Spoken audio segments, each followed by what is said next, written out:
Nagulat ako actually. I was so shocked. Kasi akala ko all this time, akala ko babae si Lingling. Hey boy pala. Hey boy, ganun pala siya. Hindi pala siya hey girl. Oh my God. Long-long pala siya, hindi siya ling-ling. Yes. Ka nakakagulat.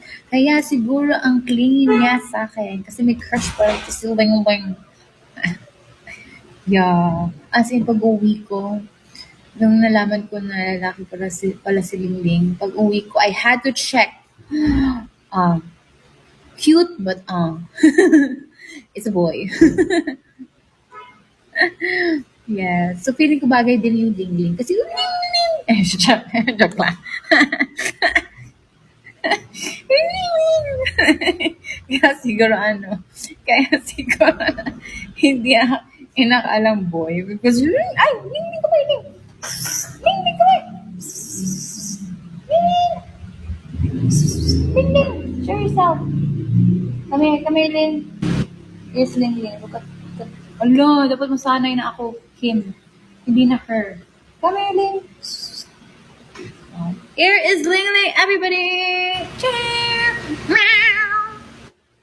Look at, show them your dati blue eyes to, tapos gray eyes, tapos ngayon naging yellow. Ay, green, tapos naging yellow. Grabe, nag-iibang si Lingling. Kaya siguro naging lalaki siya. Baka babae talaga to, pero naging lalaki. Hmm? Ang weird din, parang siyang guys.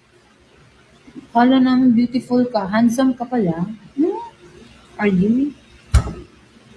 And actually guys, medyo pag-glow up na si Lingy! Pag-glow up na si Ling, like, yung niya, kasi dito may siya.